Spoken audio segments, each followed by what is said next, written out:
So Barry, how does a working class lad from Yorkshire end up on Hollywood films? Well, I'm actually from Lancashire, Oldham. From Lancashire. My name's Yorkshire name. Yes. How did you get started? What interested you in cinema in the beginning? The inspiration of watching films, and I think there's something I can trace it back to when I was a kid watching a Polish film called Kanal, Andrzej Wajda, when I was a kid, and just being inspired by that, and I don't know exactly what it was, but it made me kind of my heart race and gave me an impression that I'd like to make films. I had no idea how to do it. I had no context. I had no way of doing that at all. And then I suppose the film Kes. I think when everyone saw Kes, it was about a kid. I was a bit like the kid in the film. And if someone could make a film about someone like that, then maybe someone like me could make a film. Right.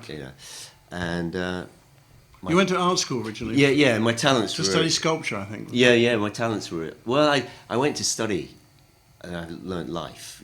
And one of the things that really inspired me was sculpture, and I like to think of the kinetic part of sculpture, light and shade, but also motion. And I think you can feel that in the films. That it's. I love motion. Maybe too much sometimes. I'm thinking, slow down. Yes. But I've been lucky because the directors I've worked with have always wanted to push me into doing things that are, further and deeper and more visceral and more whatever, And that obviously began with Ken Loach and his influence, both from seeing his films and seeing the films that Chris Menges had shot for him, and the documentaries Chris had shot. Those were huge influences on me as I grew up. So there was this moment when I got a phone call from Ken Loach, which was 22 years ago, and in his typical way, he said, I've just got a little, you probably don't know who I am, and I just got this little film, and I know you're busy, and you probably don't want to do this, but would you mind doing a little film with me? And of course, that was the. Because you started doing documentary work. Yeah. Was that because you were interested more in real life and, as you said, about films about real people and stuff? Yeah, well, one, it was very difficult. There was not much of a film industry around mid-70s, as we can remember. It was hard to get into. The union was hard to get it through the door of the union office. Yes. And it was, and the opening was more towards. Channel 4 starting off, and BBC making documentaries. I had no contacts. I moved to London. I had the vaguest of contacts, people I'd met as a student. There was no mobile phones and no faxes and nothing. You had to stand by the phone and wait to see if someone would call you in those days. Fortunately, I got my first break, and I started as an assistant on documentaries. I ended up working with Roger Deakins, assisting him in anthropological films, Dick Pope as well, You said to me earlier that you and Roger were sort of learning together almost. Well, Roger wasn't long out of the film school. He'd obviously he was a photographer originally. He'd shot quite a lot of stuff at the film school, but I'd done more documentary, and he was trying to get work generally, all kinds of work. So we ended up doing these documentaries, these anthropological films. And yes, he would say to me, "What do you think? It's like, do we expose for under the tree or outside the tree? Like the light or the dark? And there was one moment where we, in fact, the first night that I met Roger, it was in the midst of making a film about Van Morrison, and I think the assistant that he had working with him collapsed with exhaustion. It was the days of working on pop promos, Yes. and he couldn't go on, and said, "Does anyone else want to come and carry on filming Van Morrison as they go out to a restaurant?" I'll do that, And so we worked up deep into the night, and there was no light in the restaurant when we got there, and Roger wasn't carrying lights, so I said, "Just put more candles on the table, put more candles on the table."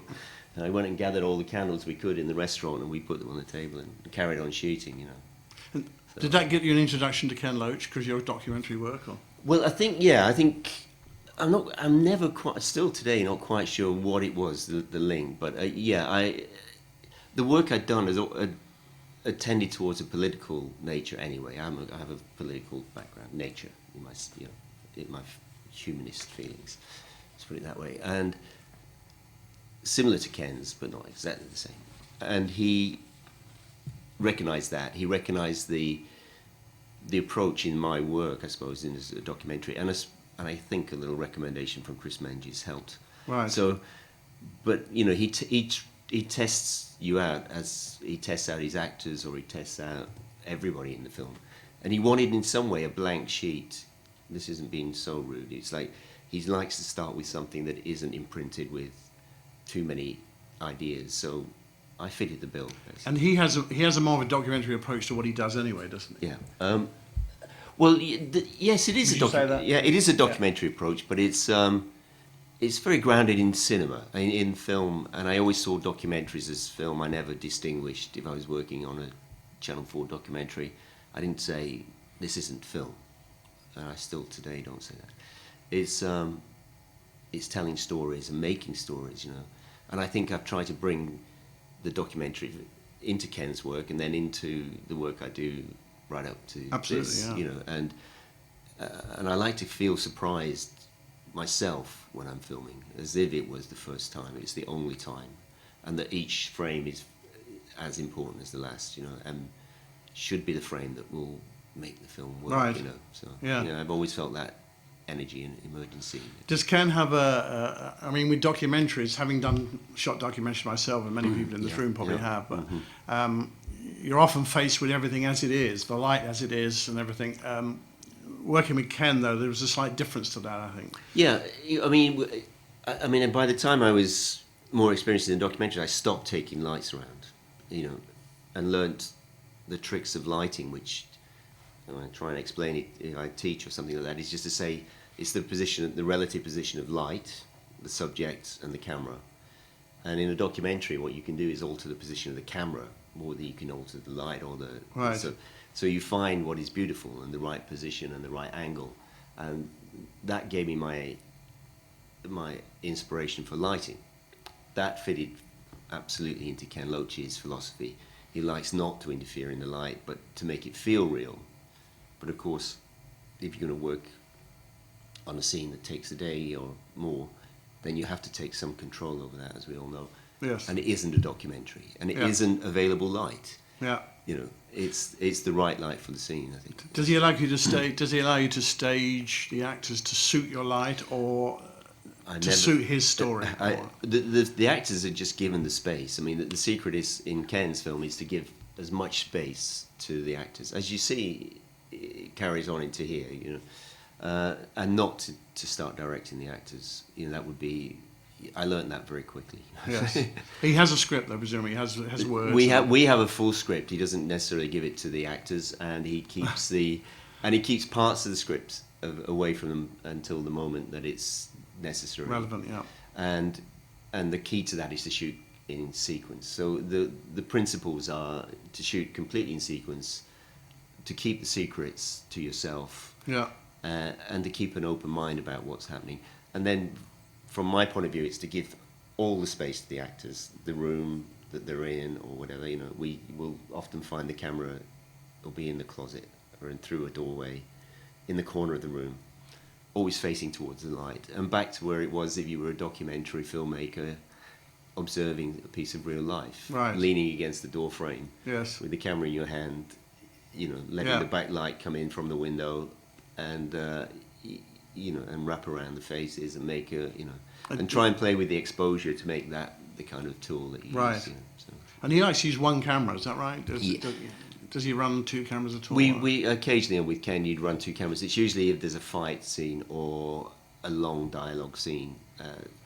The scene, I don't know if people remember this, but in Land of Freedom, there's what we call the collectivization scene. It's 30 or so people come into a room and have a debate, and it lasts probably 9 minutes in film.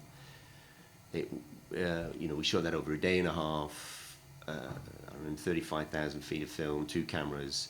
We would keep the cameras running and change lenses in a documentary style because they were prime lenses, so we would just keep the camera running, put another lens on, move position slightly, and carry on filming. So did that mean you doing the same thing again, like several takes, saying to the actors, we're going to do this 3 or 4 times? And Yeah, no, we shot. positions. In that case, we shot that over a day and a half, which is the longest we'd ever spent on a scene, as I remember. And it was so they did it several times, and always from the beginning to the end.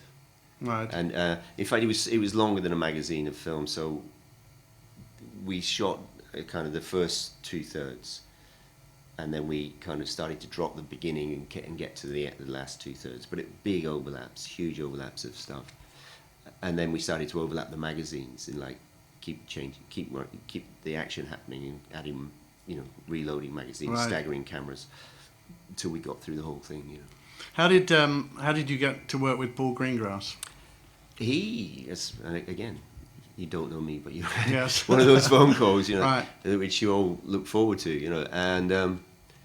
He called me up and said, I'm going to do this film. And I was totally shocked that Ivan wasn't going to shoot it, Ivan Strasberg, because he'd shot all of his films.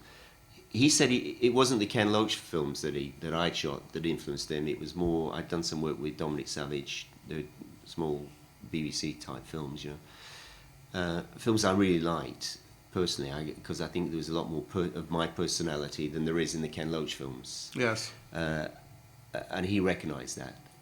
So, and we set off on United 93 with, as a real journey, amazing journey. Because that was different from the things you've been doing in that it wasn't you weren't doing something that was made up, you were doing something that actually happened. Yeah. So how did that change your approach to anything, or the No, way we you had dealt to with we had to find an approach. I remember, and Paul had done this reconstruction thing a lot. Taking a document of what happened and populating that with actors and non-actors. So there's some similarities to the kind of Ken Loach, but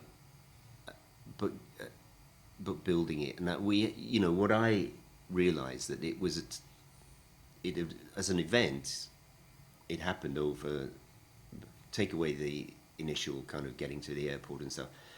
The aeroplane stuff was about 90 minutes, as Chance had it. So it was more or less real time. So that every time we went into a sequence, we tried to keep that real time thing going. And it was we shot 35mm handheld and 4 perf. So we were shooting 4-minute magazines, but with 2 cameras. So what I could offer was the thing I just said with Ken Loach, overlap change the lenses and overlap the cameras. So we'd be on the aeroplane and set the actors off on a timeline, and we would just continue to shoot, and one magazine would run out. 2 minutes into one magazine, we'd have 2 cameras up. Then that one would run out, and one camera running. They would reload and come back. Right. And we would finish off our mag. We'd hide magazines up and down the aeroplane, and we would get out of shot and reload, and then carry on in 50 minutes, 50, 60 minutes at a time. Yes. It was pretty intense because we were rocking the plane around and hand-holding the cameras. So was that a set? The plane was obviously a set of some sort, or a real Yeah, plane? yeah. The brilliance of that was that they had the entire, just technically how it was done, was to have the entire aeroplane fuselage, but a 50-foot section was put on a gimbal, and the rest of it was just raised on the studio in Pinewood. And so you could walk the whole length of the plane, but 50%, a third of it could actually rotate and move around as the tension grew and the plane started to break up. So, and we also had a cockpit that was also on a gimbal, and what we did was make the lights move. So we Right. had a kind of helicopter kind of blade with a light, not dissimilar to this one, floating around to show the change of direction. And likewise, on the side of the plane, through the windows, we had a rig that could move the lights up and down and around, and we just tried to try and get the sense of motion that you're aware of if you're in an aeroplane. So, Yeah.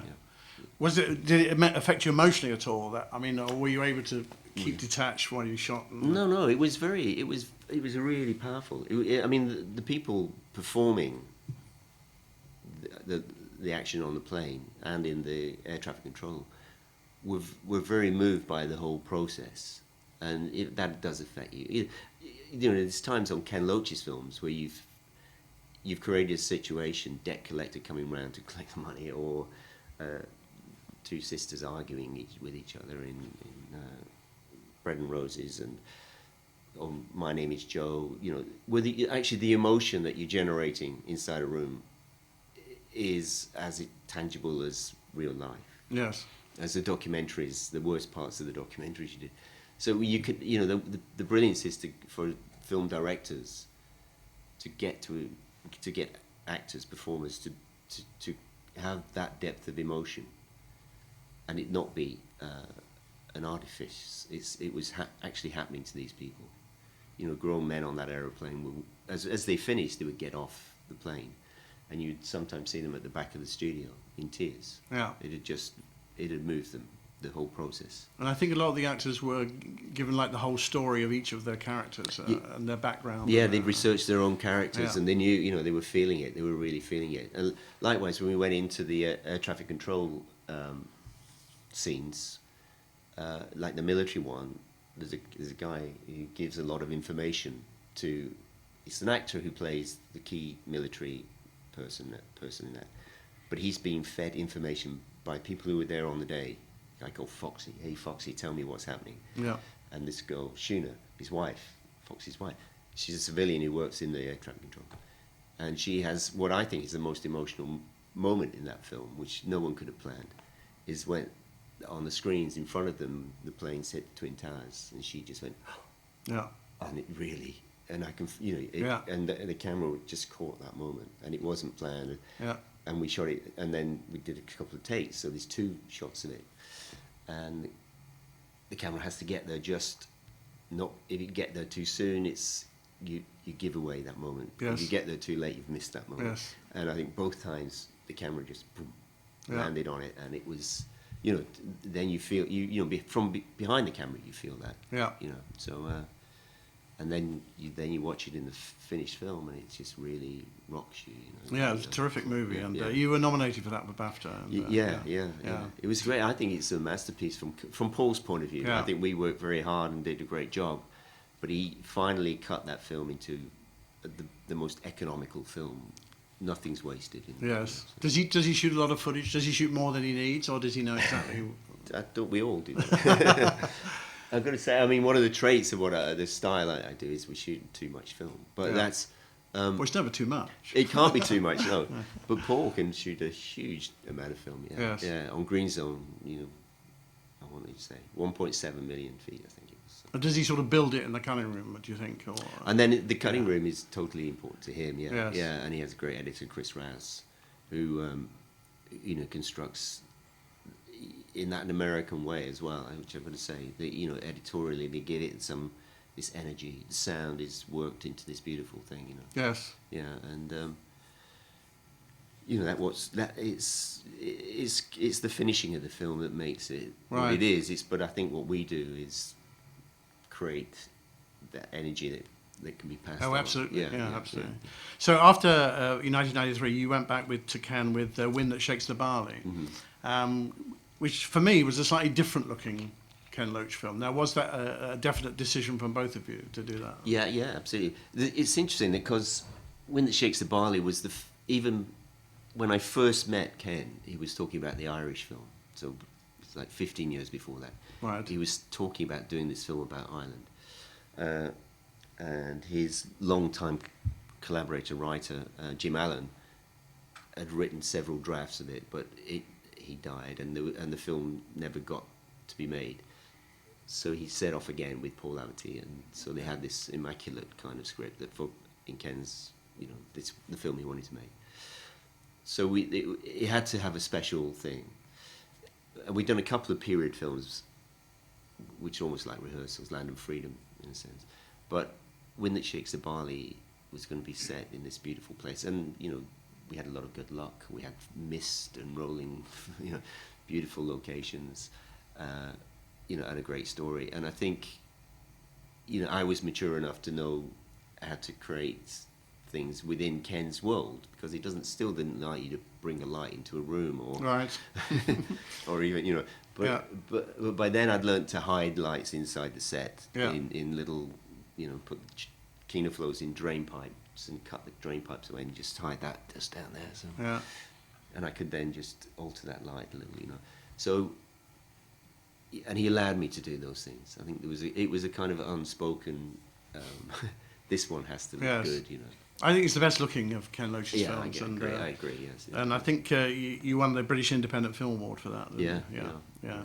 No, and rightly so. And the European Cinematographer. And the European Cinematographer, absolutely. Yeah. Which I have written here and didn't read out. And it won the Palme d'Or as a film. They won the Palme d'Or as a film. Which was always Ken. I think Ken had been to the Cannes Festival and won many prizes, but never the Palme d'Or. So it was great. He must have been pleased about that. He must have been both pleased about that. Absolutely. Yeah. I mean, it's I think it's I've been to the Oscars and the BAFTAs, and I think for me, the important thing is that we are Europeans, British and Europeans, before we're American in our attitude. We give to America an awful lot, I think, but we inherit the European tradition. And I think that's what I feel that we're coming from, and I think that's where our hearts are. I think there is a particular style, I think, a European style. But funnily enough, we're now moving on to Battle in Seattle, which of course is an American subject. With an Irish director. With an Irish director, Stuart Townsend. How did that was very much back to a documentary approach, I would have thought. Well, that had a lot of footage. Like some of this film had a lot of video footage shot from the 90s, so that was not going to be particularly good quality, but it was crucial to the story. So we didn't want to make it too glossy in any way. We shot Super 16 again, which a lot of my films are, and a very documentary feel to it. And but I think it's documentary, but it has this. We know it's a feature, and it has to have a kind of look and a feel that, and a story and a way of telling stories that is cinema. And so I think it achieves that side. And I noted Haskell Wexler appears in the film. Did you get a chance to talk to Haskell? Haskell, yeah. Well, I'd met Haskell when we went on the Ken Loach film, Bread and Roses, some like 4 or 5 years before that, and I'd asked Joan Churchill to come and do some second camera when we needed some. Like I say, it's very rare in Ken's film. And Haskell, she said yes. And then with a week to go or something, to the day when we were going to start doing the second camera stuff, she said, I can't do it, I've hurt my back, but my friend Haskell would love to come along. I thought, how many people are called Haskell? Yes, exactly, yes. And you mean Haskell Wexler? Yeah. Oh my God, because I'd watched, when I was a student, we'd watched his, I've forgotten the name of the film now. He did a film about the Democratic Convention. Yeah, exactly, yeah. I forgot the title. Which I've forgotten the title also. It'll come to me in a second. Yeah. But he, and totally inspired by that, and and then his work, and you think, and the name, and you think, wow, that's amazing. Yeah. And he arrived at breakfast in one of those kind of American style burrito breakfast things, and he had a laser disc of Ladybird, and he said, "Will you sign this?" So and I said, inspired by Haskell Wexler, because it was, and so he shot with us then, and so. When he heard that was coming back to shoot in America, or North America, because we were in Vancouver, he said, we'd asked him for some of the footage from Medium Cool. Medium Cool, absolutely right. We'd asked him for some of the footage. Yeah. Stuart, the director, said, "You know him, why don't you just give him a call?" So I said, "Okay." And he said, "What, you're shooting up here again? So when am I coming down to shoot with you?" Mm-hmm. So we arranged that he would get there, and gave him a camera all day, and he handheld some of it, and he was 82 at the time, and he was fantastic as usual. But that evening the whole camera crew took him out for dinner. He was there ready to go. 7 o'clock in the evening, whatever. Having done a whole long day of shooting, and just enthralled everybody. They were, the young guys. Of course, in all of him. And then you got another one of those calls from Catherine Bigelow. Oh yeah, then again, yes. Yeah. And it was, there was a time, films are going, you'd done pretty well, and you were getting more options of films by then, for me. And it wasn't like necessarily the first option, because it's a film about American soldiers, not necessarily what I wanted to do, glorifying war and stuff, which it probably does. I'm not sure if it does, but she convinced me in one phone call by just she knew what it was that she wanted from the cinematography and what it was that the film was going to be about. And she was fearless, and I just not long finished Battle in Seattle, and I said, well, let's do it on Super 16. And she said, yeah, if you say that's what we should do, we should. And it was in hindsight, it was a very good decision. Yes, I don't think it glorified war, actually. I think it was like Good. a fairly true representation of, I felt anyway. I mean, No, I've well, never been there, that but was the struggle. Is that to make a film about war in the way that United 93 could in some way be a film about.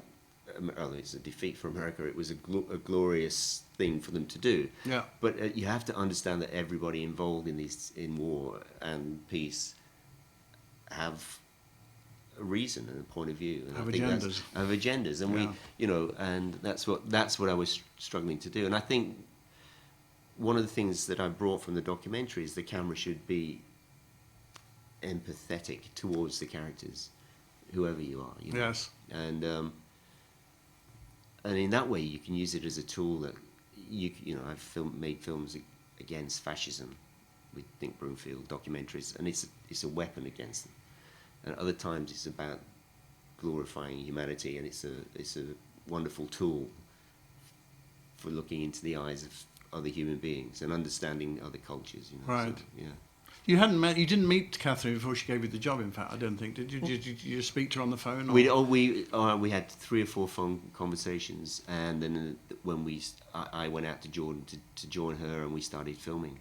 Pretty much. Did you think that was a bit of a risk, having not met somebody, or? Yeah, it is. Yeah. But she was giving me a lot of trust, and one of the things she said, we need to bring crew with us to Jordan, and I said, well, I don't want to take an entire crew, and I don't think we should go in there and act like some film crews do, that we're going to take over the town or whatever, small town as it is. We want to use as many local people as we can, which was difficult. There was not that great skill set in that. Right.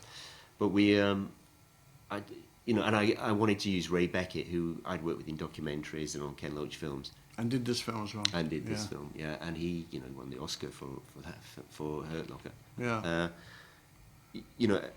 To bring those kind of skills that we have, which are quite quiet, gentle, but very skillful things. And I think Ray's a great exponent of that, And, kind of showed when the film was mixed in America, they just loved his sound. Right. Because he'd brought to it another level of a sort of documentary approach. A documentary approach, gathering all the sound all the time. So that is compatible with the camera, which was in multiple perspectives and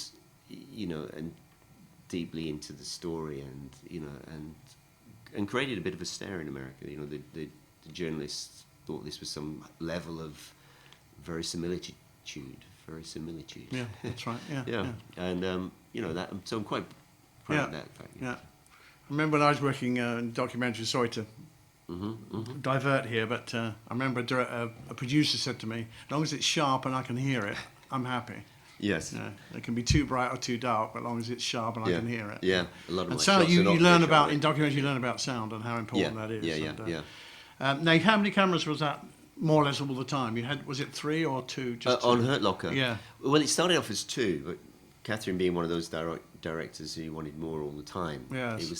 It was 2, and we had a 3rd camera that was going to do some second unit kind of stuff. But we could never afford on a low budget to do a second unit because all the actors were in every scene. Yep. We couldn't dress a street and then leave it, 2 days while someone came back to to drive some vehicles around it or something. So we ended up moving around as a group and adding the camera. So we had the 3rd camera. Right. And then somewhere not very long into the film, Catherine said, but we do need this second unit. So get another camera. Yes. So, and so we had 4. But that, again, could only go off and shoot something like a Humvee traveling through the desert. Yeah. And then came back and shot with us. So we ended up with 4 cameras. Right. Now, how did you plan what which each camera would do? Did you have a mid-talk about it, or just let it happen? Or Yeah, well, I like to work in that kind of let it happen thing. We didn't work off a storyboard or anything like that, or even a shot list. It was like, this is the scene, this is the location. And as you can see in Hurt Locker, wherever you are, when it's the whole street, you know, you could see it all 360 degrees. Yeah. The trick is to keep the video and Everybody everybody else. Yeah, it's the video village. You try and find a little place for them to hide, you know, Yeah. and try not to spot them if you can. You know? Yeah. And we'd often shoot each other's camera, but go through that into the other characters and follow the dialogue, and you know. Sure. So, and I think what happened is we kind of rotated. If you did a scene, you shoot it at least 4 times, and you might end up in every one of those positions with the 4 cameras, or 3 cameras and one on a rooftop or something. Yes. You know. And occasionally down to 1 camera when it got into very intense things. Right. And did you consider yourself as the key camera, as it were? Well, I always do. Yeah. Yeah. Well, obviously. Yeah. But I do even though it says A and B camera on the board. I mean, do you say to yourself, I'm going to make the scene work with what I do, and then all the rest of what they do is a sort of bonus? Exactly. Yeah. You know how it's done. Yeah. Of course. You know, I wouldn't walk away from a scene thinking, you know, I don't know that I've got that scene. Yeah. You know, if we left now and they had to cut it together, I should know that we've shot it. I would see that as my job and purpose, you know. That's not to say all the other cameras are not shooting great stuff. It's just that... No, absolutely, yeah. And in the end, you know, Catherine said she could have used every frame from every camera. It's a bit of an exaggeration, of course, but she said that's what she could do. Yeah. And, you know, it was great footage. So. That's good. Yeah. Now, you used the Phantom on there, I think, didn't you, for some slow motion stuff? Yeah. It was. I don't think it even was a Phantom camera. It was something that came out of Lebanon, which has a kind of commercials industry. And for the audience, sorry, this is a digital camera that shoots very high speed, it can go up to about 1,000 frames per second. So, So there's some scenes in of shots in Hurt Locker where the earth moves or that kind of thing happens, and that comes directly out of the script. I'd actually, in a documentary, this is my information thing, if you've worked on documentaries, you carry around a lot of information, what things should look like and feel like, you know. One of them, I did a documentary about explosives, Kaboom it was called, and we'd filmed in the desert in America a reconstruction of the Oklahoma bombing, and we had cameras, high-speed cameras, shooting into mirrors behind a steel wall, and we retreated into a bunker, and they exploded this vehicle up, and you could literally see the bubble of air that moved away, and that is the force, that is the kill zone. Yeah. So the initial scene in Hurt Locker was telling you, it's information basically, you're in the kill zone, and you think, well, I believe that was where the shrapnel would kill you or something like this, but it's the force. So we couldn't afford to do a CGI version of the bubble, that would cost too much. So in a moment of inspiration, I said, what we need to do is see the earth move, and that is the reason for using slow-mo on an explosion. And literally we just put dirt down on a tracking board and sledgehammer, set the camera up and whacked it like that, and the earth just moves. So, you know, dirt on the board. It was very simple, you know. Yeah. Did the same thing on a vehicle that was, you know, wrecked vehicle, sledgehammer under the bonnet, and the whole thing rocks, you know.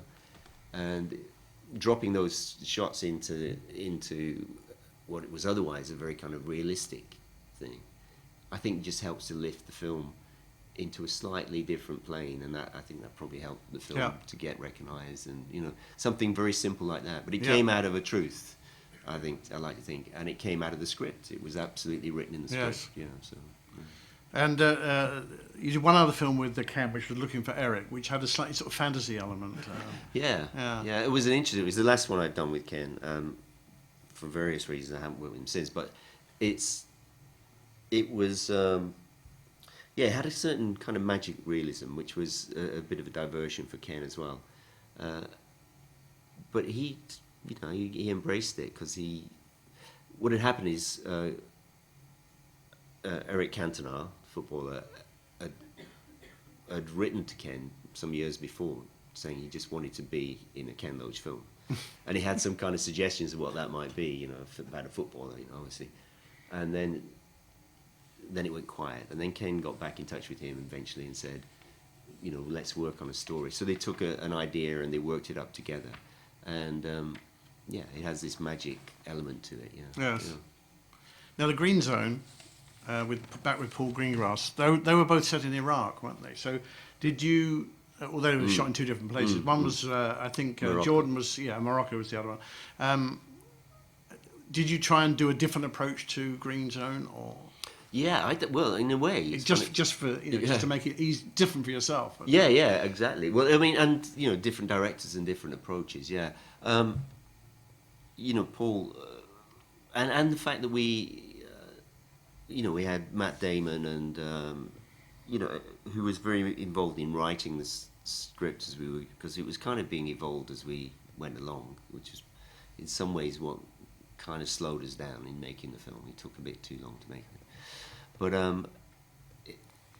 yeah. So the approach, well, it was different, but I can't say Paul and I sat down and talked about how different it would be.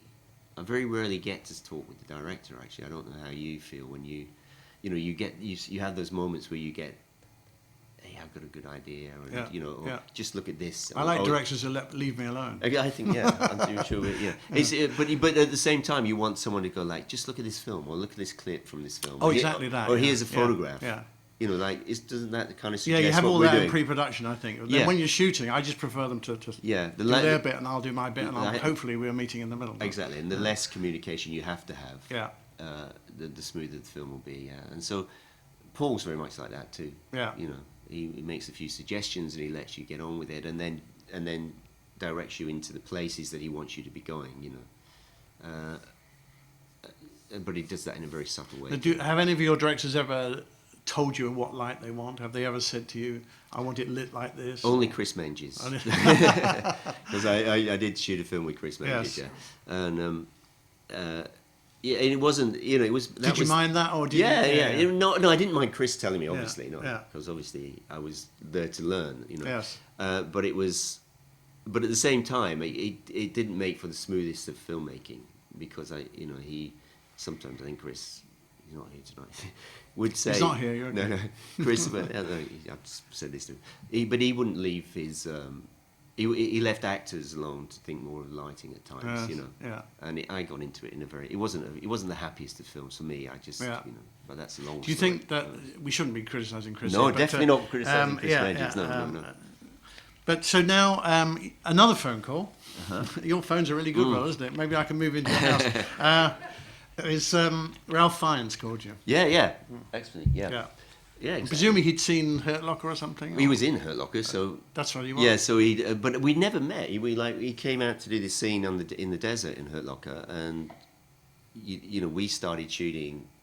Typically, you've got this actor who said he's only going to be here for one day, and like directors get it. Yeah, but we started shooting the Humvee coming along in the desert, and then the guys getting out the Humvee, and then walking endlessly along this kind of dirt through this riverbed, and Rafe is just down like in the distance, like chatting away with the other guys, and they're in the background of the shot. So we didn't get there till sometime about lunchtime, and I don't think we even introduced. Probably maybe hello, I'm Barry.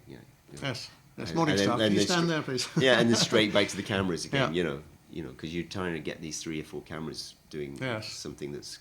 So had he remembered you from that, or was it just a film that he'd seen? He'd seen films. He'd seen films, and he reminded me that he'd sent a script quite some years before, a film that never did get made. Right. And I never thought much of it, because you get the script and you read it and you think it's very interesting. And now I'll wait to see what happens, and it just went quiet. You knew that he was doing other things. Yes. So then when he came to Coriolanus, it was it wasn't like, I want you to do it. He said, I'd like to talk to you. I'm going to talk to a lot of people. I want to find out how you feel about this. Yeah. And he got us. I went down to his place, and we looked at drawings and pictures. And in fact, he, of all the directors I've worked with, probably was the most prepared and most had the strongest vision of what he wanted to do. Yes.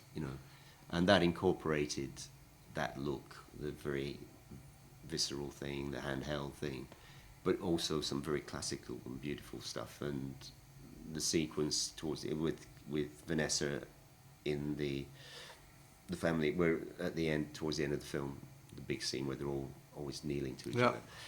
You know, that was very strong visual thing that Rayford and I had worked out. You know, a lot of references for photographs and paintings and other films. You know. I have to say it's incredibly well shot. I think congratulations to you on that. Thank you. Yeah. It's very powerful because of your imagery, and I'm not always a fan of handheld films. I mean, the Bourne films I get a bit annoyed with because they're constantly moving. But it worked very much for me in this film. Oh, good. Thank you. Yeah.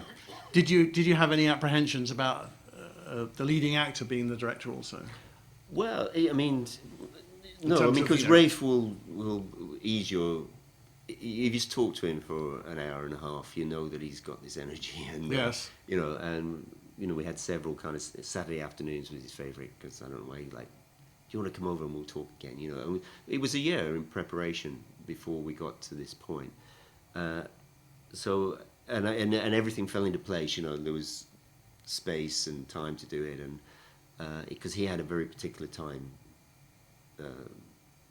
line that he had to work to because he was working on the Harry Potter's. Right.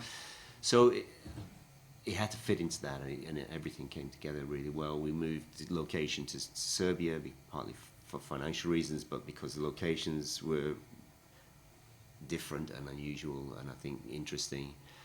Why Serbia particularly? Just a budgetary thing? Or? Well, yeah, it's as much that, but it was Finding no sort of empty Belgrade is a buildings and place, stuff. you know, as it says at the beginning, a place called Rome, a kind of a city that's partly classical, partly modern. You know, there's it's proletarian and had its own kind of hierarchy. You know, Yes. so it had its own kind of feeling, definitely. And we also went to Montenegro, which was the opposite. He also needed an opposite feeling, and that was just 20-minute flight away. It's Yes. an amazingly beautiful place. We only spent a couple of days in that beautiful bay with Right. with the yachts, and Yes. the rest of the time was in Belgrade in Yeah. smoky cafes and Yeah. and a terrible Yeah. hotel. I thought what interested me was the focus. Were you doing some of your own focusing? No. I mean, I always operate with from the documentaries I'd always like the wheel to be on rather than the Right. remote. You Yeah. know, because if you see something, you can grab it and you can. Yeah, do it's this. the old documentary thing, isn't Yeah, it? yeah. Because I noticed occasionally, the camera would go and it would be very slightly not quite there, and then you'd pull it in, or Yeah. someone would. Yeah, pull it yeah, back. yeah. I mean, No, that's- it was never obtrusive. It's just as a Oh, good. technician, Yeah, I yeah. just noticed it. But Yeah, good. And there's a couple of shots that are out of focus, and I wouldn't say it was A or B camera. It's just But those things happen. And these things it's happen, and emotional. you're left with that one single shot or that shot. The if the dialogue is better, especially in a film with Yeah. Shakespeare, if it was better, then that shot gets in there. Yeah. Which goes back in the documentaries. Some of them irritate me in this, but in documentaries, I always had this feeling that if there was a shot in a documentary that was like out of focus or badly framed, and I swear Chris Menji shot things that had no light, Yeah. and it was there was no image, but you were enthralled by that. Yes. I think then it's everything is justified Yeah. if it's in the right place at the right time. If you're telling a good story. Yeah. And there's a moment that correlates to that is that in Hurt Locker, part of the script said that they disappear into absolute darkness. And so one of the conversations with Catherine was to say, do you mean like a little backlight, a little rim light Yes. on them? Or should we put some light bulbs way off on the hillside there and do a long lens, pull focus so you've got those beads of light to suggest that they're going somewhere, and we'll see them kind of mistily. That was going to be my favourite suggestion, really. And she said, no, absolute darkness. Yes. So they walk away, and I thought, well, at least we could do a transition with a flare, like the military flares are justifiable. So we ordered some, but we weren't allowed to test them until the night. And they Right. weren't military flares, they were just simply distress signals. Right, just give no light at all. No Yeah. light. Yeah. So we photographed that anyway. Yes. And then put a piece of shiny board on a light stand, and we had some xenon torches that we'd been using for very powerful beams. Strapped that to the light stand, and my gaffer, Matt Moffat, waved it around as they walked away. So with the sound of a flare going off, a little shot of something going into the sky, Right. and this very soft illumination, and we faded it away as they walked off like this. and then the screen goes black for like Yes. 7 or 8 seconds, you know. And I saw it at Venice, and my heart was going like this. I was like, it's too long, cut. You can't. I know we said we would do this, but don't. Yes. But you know, other people said to me from the audience, it's like, it's so tense because it goes absolutely black, and you're expecting, you know, why have you done that? Yeah. That's a choice. Yeah. And it's always a conundrum in movies, isn't it? Darkness. Yeah. But she, you know, she stuck to it. She said, if it's black, it's going to be black. There's no image, you know. The other thing I was aware of was, did he direct your camera move, or was that you saying, I'm going to go this way now because I think it's more interesting. I'm going to go into because I think if I go closer on them and. It was a little bit of mixture of that because he was in the film. He would go back and review things, but not all the time. But we had this fantastic rapport, and at times we try things like Steadicam, which so the other operator could Steadicam. And he would go like, "It's not doing it. Like, just do your thing." Yeah. And and Catherine says the same. Do your thing. Yeah. And it's the thing that I've got from the documentaries, and a way of looking at the world where you make decisions, you don't over anticipate.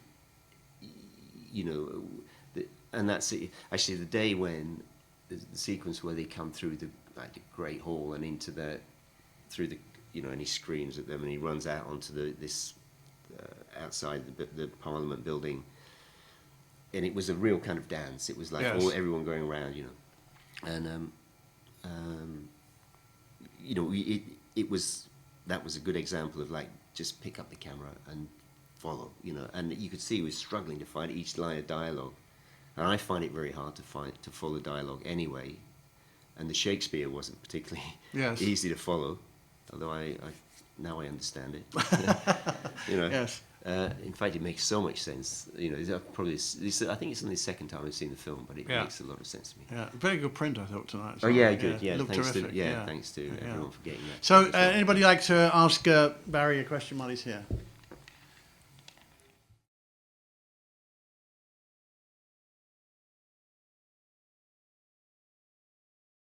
Absolutely, it was. I mean, those scenes with Vanessa Redgrave, particularly, I've got to say. You know, I mean, Rafe and Jerry Butler.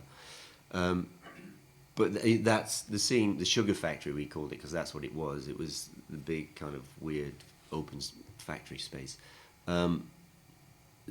Those scenes that were particularly amazing. I just, you know, you sometimes have that feeling when you're behind the camera. You're just thinking, this is something I could never have imagined, and will probably linger in some form of cinema history.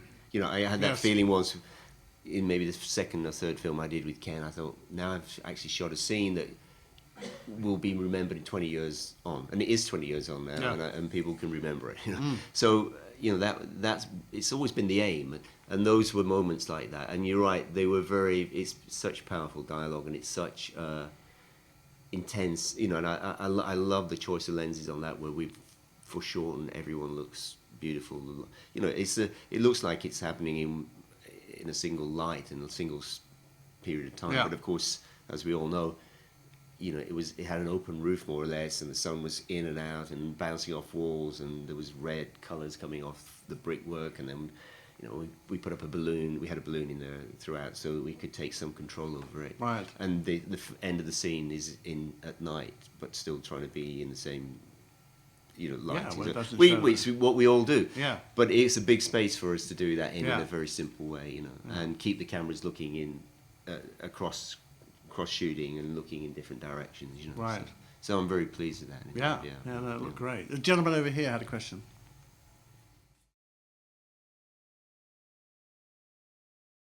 We shot 2 perf on this. Yeah, that was an economic thing. Yeah.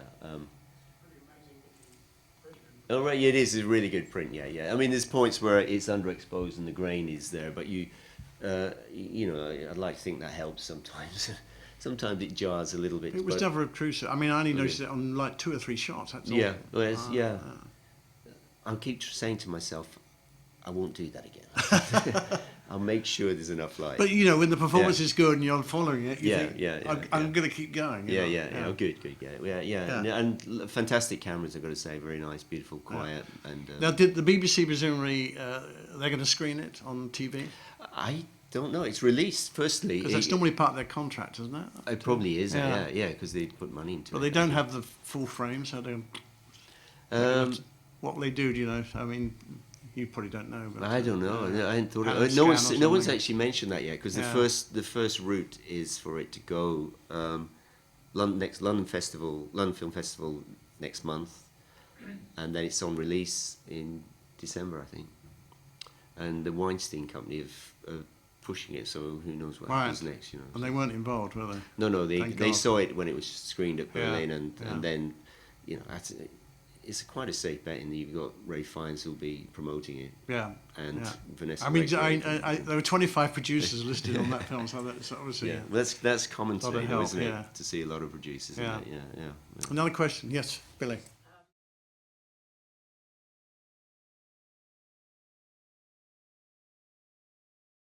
I mean, they did word rehearsals. Prior to shooting and during the evenings and stuff and weekends we'd do that, and I would sit in occasionally on that just to try and get the rhythm of it. But I really respond to being like, here's the set, here's the location, show us what you're going to do, and so everyone kind of finds their positions, and then making it clear that they don't ever have to go back to that same thing again, but let's just start. Let's rehearse it on camera, which, you know, and it's back to the documentary thing. If it was going to happen, let's try and get it the first time if we can. You know. Did you want to storyboard it? We did occasionally. There's a few scenes that have storyboarded, and because I said there was this like year of preparation, they did have a storyboard made up, and it was always there in somewhere on the kind of, you know, on the magliner, but it was, and there were certain images that we captured that were in the storyboard, but the whole thing is about making it live, you know. And you were mentioning when we were talking earlier, you were mentioning about the fact that Ralph had done this on the stage, and that he was word perfect. Tell us that story. I mean, he'd performed it, I think, 10 years before, so and it's a film that he'd always thought was one of the most important plays that he'd played, and he'd always wanted to do. So he's carried that along with him for a long time. And I don't know how actors could keep. I can't remember the line if I've just heard it.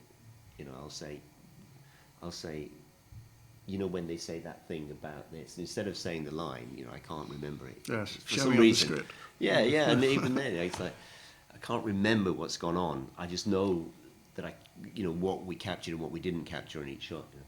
But he obviously has this incredible memory.